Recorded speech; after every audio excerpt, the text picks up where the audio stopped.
Assalamualaikum warahmatullahi wabarakatuh. Hai sahabat PAC, bersama saya Sani dalam acara Healthy Ramadan. Nah, tema kali ini kita akan membahas tentang waspadai dampak alergi pada anak saat berbuka puasa. Nah, tentunya para bunda-bunda di luar sana sudah galau ya dan gelisah gimana sih caranya untuk menangani anak yang alergi pada saat berbuka puasa. Nah, bersama saya Dr. Zahra Hikmah, spesialis anak konsultan alergi di Rumah Sakit PHC Surabaya. Selamat siang dokter. Selamat siang Mbak Sani. Nah dokter, ini karena suasana bulan puasa ya, dan ini juga banyak sekali orang tua yang galau nih dokter. Seperti apa sih dokter alergi itu dan bagaimana sih ciri-cirinya alergi itu pada anak dokter? Oh ya, sebenarnya untuk alergi sendiri saat ini angkanya pada anak cukup meningkat ya, dimana banyak anak datang ke dokter anak ataupun dokter umum dengan keluhan alergi. Nah, bagaimana sebenarnya ciri-ciri alergi dan apa itu alergi ya? Jadi alergi itu adalah reaksi berlebihan daripada tubuh terhadap suatu zat yang pada orang lain tidak menimbulkan reaksi yang sama. Orang mana yang bisa timbul alergi adalah orang yang sudah atau individu yang berbakat atopi atau berbakat alergi, di mana itu diturunkan oleh ayah dan ibunya serta terlihat pada saudara kandungnya. Gitu ya dokter. Jadi penyebabnya karena faktor turunan ya dokter. Betul. Ya? Oh begitu. Bagaimana dengan penyebab alergi itu sendiri dokter? Kan banyak info yang beredar ya, jadi bisa alergi karena dingin atau alergi karena debu misalkan atau makanan tertentu. Itu bagaimana caranya dokter? Jadi sebenarnya alergi itu cukup banyak penyebabnya ya. Kita mengenal alergi terhadap makanan, kemudian alergi terhadap obat, alergi terhadap tungau debu rumah, alergi terhadap bulu binatang, alergi terhadap polen. Tetapi di Indonesia sebenarnya yang terbanyak adalah alergi terhadap tungau debu rumah dan juga alergi terhadap makanan. Oh, justru itu yang paling banyak ya dokter. Betul. Ya. Kalau alergi dingin itu sebenarnya dingin itu bukan alergi, tetapi pencetus timbulnya gejala alergi, bukan penyebab alergi. Oh gitu, berarti kalau ada info yang beredar di luar sana tentang alergi dingin itu tidak benar ya dokter ya? Tidak benar. Oke, siap-siap. Nah untuk alergi yang misalkan diturunkan tadi dokter, misalkan ayahnya alergi bulu hewan, apakah anaknya pasti sama dokter alergi bulu hewan atau mungkin bisa yang lain? Kalau misalnya seorang anak itu mempunyai ayah orang tua dengan alergi, baik alergi makanan, alergi tungau debu rumah, ataupun alergi bulu binatang, yang diturunkan adalah sifat alerginya, bukan jenis alerginya ataupun manifestasi daripada alerginya. Oh seperti itu, jadi seperti itu nggak harus sama ya, jadi bisa juga alergi yang lain. Nah itu perlu dikonsultasikan lebih lanjut gitu ya dokter ya. Betul. Nah kalau untuk anak yang sudah terlanjur kena gejalanya dokter, nah itu penyembuhannya prosesnya berapa lama dokter ya? Untuk anak yang sudah terkena gejala alergi, sebenarnya proses penyembuhan ada beberapa macam, tergantung daripada manifestasi alerginya. Misalnya seorang anak yang terkena alergi berupa urtikaria atau kalau bahasa Indonesianya mungkin biduran ya atau gelegata, maka alergi daripada biduran itu yang berupa biduran itu bisa hilang dalam waktu 1 sampai 3 minggu. Dan itu tapi masih bisa berulang lagi, hilang kemudian timbul lagi. Kadang-kadang timbul di tangan, hilang timbul di kaki. Ya. Dan maksimal adalah 6 minggu untuk alergi ataupun urtikaria yang akut. Nah, bagaimana dengan rinitis alergi? Rinitis alergi atau pilek alergi itu rata-rata susah hilangnya sampai besar. Oh gitu ya dokter. Iya. Ataupun asma alergi itu juga susah hilangnya. Kita harus melakukan tindakan dengan mencari penyebab daripada alerginya, ditelusuri. Nah, penyebabnya ini dulu yang harus dihilangkan, baru gejalanya hilang. Oh, jadi ada juga alergi yang nanti seiring bertumbuhnya usia dia semakin hilang gitu ya dokter ya? Maksudnya Ada. semakin kuat gitu ya? Bukan semakin kuat. Jadi seorang anak yang alergi susu sapi misalnya atau alergi makanan, dia bisa dengan seiring waktu itu akan membaik karena dia timbul dari tubuhnya timbul kekebalan terhadap protein susu sapi yang biasanya dia alergi. Oh, seperti itu. Nah, tadi saya juga mendengar tentang alergi yang gejalanya itu seperti flu gitu, ada ya dokter ya? Ada. Nah, ini kan pasti bingung ya para bunda-bunda di luar sana. Membedakannya bagaimana antara flu yang karena alergi atau memang karena dia terkena virus influenza seperti itu, dokter?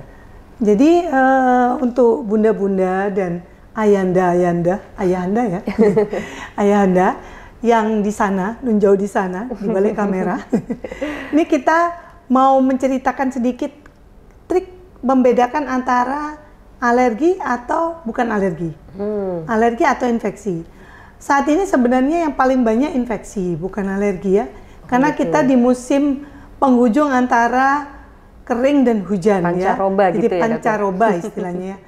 Nah, untuk anak yang menderita alergi itu gejalanya biasanya pada pagi hari atau misalnya di waktu tertentu, misalnya hanya malam saja dia batuk pilek, ya. Kemudian pileknya tidak berwarna, bening, ya, disertai dengan bersin-bersin dan gatal di hidung yang dominan, atau disertai dengan buntu di hidung. Misalnya pagi hari dia bersin, pilek, beler, siang sudah nggak ada, itu biasanya alergi. Kemudian yang kedua, tidak ada gejala demam. Ya, jadi tadi udah ada ya waktu tertentu tidak ada gejala demam, kemudian warnanya bening. Ya. Dan ada keturunan dengan bakat alergi. Dari orang tua. Betul. Tadi ya dokter. Oh begitu. Nah itu sudah cukup jelas ya para bunda-bunda dan ayahanda di luar sana yang sedang menonton video ini. Jadi kalau misalkan ada 3 ciri-ciri tersebut, baiknya langsung dikonsultasikan. Siapa tahu memang ada alergi tertentu. Nanti kita akan telusuri alerginya apa supaya bisa mencegah. Seperti itu ya dokter ya. Nah, kalau misalkan sudah terlanjur punya riwayat alergi dan sudah tahu nih alerginya apa, ada tips kah dok cara mencegahnya seperti apa? Seperti itu. Ini kalau sudah alergi ya? Iya, memang dia sudah punya riwayat alergi dan sudah pasti nih misalkan gitu dok. Jadi sebenarnya pencegahan itu ada primer, sekunder, sama tersier namanya. Primer belum punya alergi, maka minta advis ke dokter supaya nggak alergi pada saat hamil, melahirkan. Nah, sekarang yang dibicarakan adalah pencegahan sekunder. Pencegahan sekunder artinya dia sudah sakit, tetapi dia tidak mau sakitnya bertambah buruk, betul ya? Betul. Oke. Jadi kalau memang sudah mempunyai alergi, maka yang pertama adalah harus diketahui penyebab alerginya. Jadi seperti tadi yang dibilang oleh Mbak Sani, bahwa kita harus mentelusuri apa daripada penyebab alerginya. Kalau alergi makanan, maka bisa dilakukan penelusuran dengan cara melakukan penghindaran sampai sehat, kemudian mencoba makanan yang dicurigai. Satu jenis, misalnya dalam 1 minggu, dia curiga alergi telur, Mbak Sani. Maka dihindarilah telur. Oh, ternyata setelah dihindari telur, nggak sakit sama sekali anaknya, sehat. Berarti bukan yang telur gitu ya dokter? Kita belum tahu. Oh belum. Maka kita cobakan telur setiap hari. Kalau dicobakan telur kemudian dia sakit, maka itu kemungkinan besar adalah alergi terhadap telur. Jadi kalau dihindari sehat, belum tentu dia alergi. Tapi kalau dicoba dia sakit, itu baru disebut dengan alergi makanan. Tetapi yang agak lebih susah adalah kita ini tinggal di negara tropis, di mana iklim kita ini menunjang untuk bertumbuhnya tungau debu rumah. Nah ini agak susah Mas Sani, tungau debu rumah. Kata pasien saya, gimana ya dok caranya? Nah saya sudah kasih tips dan trip ya. Pertama yaitu hindarkan anak bermain di dalam rumah seharian. Ya waktu COVID kan anak-anak main di rumah terus, tidak terkena sinar matahari ya. Maka ubah lifestyle anak kita waktu COVID itu yang bermain di rumah dengan diajak bermain di halaman, ya di udara terbuka, sehingga tungau debu rumah tidak menempel pada anak kita. Kemudian yang kedua adalah ganti spray secara teratur. Ya, karena di situ juga tempat menempelnya tungau debu rumah. Hindari menumpuk barang di dalam rumah. Misalnya tumpuk baju, sayang banget ya mau dicuci, udah baru pakai 1 jam, tumpuk lama-lama banyak. Jadi sarang debu. Betul, ya dokter ya. Oh iya. Tumpukan buku, ya, tumpukan mainan yang tidak dibersihkan, pemakaian karpet. Saya juga kurang setuju dengan pemakaian karpet ataupun tirai yang besar. Karena kalau kita memakai karpet, ya, itu artinya kita juga harus melakukan vakum setiap hari. Jadi nggak boleh lupa, harus divakum. Kalau perlu, kalau memang debunya banyak harus divakum berulang gitu. Jadi itu trik dan tip. Oh, satu lagi, kalau anak perempuan jangan boleh main boneka yang berbulu karena itu juga akan menyebabkan alergi. Betul. Apalagi kalau anak perempuan biasanya bonekanya satu itu terus nggak mau ganti ya dokter ya. Harus dicuci setiap hari dong. Nah itu bisa memicu alergi ternyata teman-teman. Nah pertanyaan terakhir nih dokter, karena sekarang kan nuansa bulan puasa. Nah mungkin nih setelah berbuka puasa, mungkin karena faktor makanan atau lain sebagainya dokter, tiba-tiba muncul gejala alergi. Nah bisa dijelaskan Kak dokter, gejala alerginya ini seperti apa supaya para bunda ini lebih peka, oh ini ternyata anak saya ada alergi nih. Atau mungkin bisa dijelaskan juga penanganannya seperti apa supaya lebih waspada juga dokter. Terima kasih Mbak Sani, ini memang kita lagi puasa ya, jadi kadang-kadang waktu puasa itu tadinya yang anaknya memang alergi terhadap telur itu, kemudian orang tuanya lupa dia masak telur, tapi anaknya nggak dikasih telurnya, dikasih kuahnya misalnya, maka timbul gejala alergi. Nah, gejala alergi apa saja? Sebenarnya gejala alergi itu beragam Mbak Sani, mulai dari saluran nafas, bisa pilek, kemudian asma. Dari kulit bisa biduran ataupun misalnya eksim, ya. Kemudian dari ini apa namanya saraf ya, bisa ada pusing atau migrain, ya itu juga bisa gejala alergi.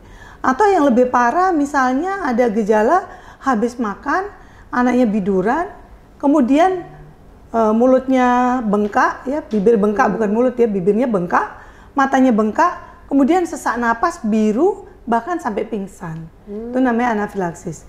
Nah, gejala-gejala alergi seperti ini yang harus diwaspadai oleh orang tua, terutama yang memang sudah mempunyai anak dengan alergi. Sudah punya riwayat sebelumnya gitu ya? Betul ya. Nah, kalau misalnya ternyata timbul gejala alergi, pertama dilihat dulu keparahan daripada gejalanya. Apakah dia gejalanya itu parah sekali? Kalau parah sekali, mungkin yang terbaik pertolongan pertama ya ke dokter terdekat, ya. Tapi kalau misalnya memang sudah mempunyai obat ya dan gejalanya tidak terlalu berat, pertama yaitu telusuri berikan obat-obatan yang memang sudah ada. Misalnya ada antihistamin ya, maka berikan antihistamin dulu sebagai pertolongan pertama. Pada anak misalnya biduran, berikan antihistamin. Kemudian telusuri penyebab daripada alergi makanan saat itu. Saya pikir kalau buka puasa mungkin debu tidak terlalu banyak terlibat ya, lebih banyak terlibat makanan atau minuman. Nah kalau sudah tahu alerginya ya, next jangan diulang lagi ya ibu bapak, ya ayahanda, ibunda ya. Karena kenapa? Kalau misalnya alergi terpapar terus akan menyebabkan anak sakit dan otomatis kalau sudah sakit anaknya nggak mau puasa dong. Oh seperti itu. Nah itu mungkin yang masih banyak belum paham dokter. Untuk penanganannya itu tergantung derajat keparahannya gitu ya dokter. Kalau misalkan memang udah emergensi langsung cepat-cepat dibawa ke IGD. Tapi kalau misalkan mungkin ringan bisa minum obat di rumah gitu. Untuk mungkin ibunda-bunda yang curiga nih anaknya kemungkinan ada alergi tapi masih belum yakin, bisa berkonsultasi ke Dokter Zahra ya di Rumah Sakit PHC Surabaya. Jadi Dokter Zahra ini praktek setiap hari Selasa jam 3 sampai jam 4 sore dan hari Sabtu jam 12 sampai jam 2 siang. Betul ya dokter? Betul. Siap. Baik, demikian Bapak Ibu, terima kasih juga untuk Dokter Zahra atas sharingnya, ilmunya. Semoga bermanfaat untuk kita semua dan sahabat PHC dimanapun berada. Amin. Amin. Saya mewakili Rumah Sakit PHC mengucapkan selamat menunaikan ibadah puasa untuk sahabat PHC. Dan demikian acara kita pada hari ini. Saya pamit undur diri. Wassalamualaikum warahmatullahi wabarakatuh. Waalaikumsalam warahmatullahi wabarakatuh. Terima kasih, Terima Mbak kasih, Sani. dokter.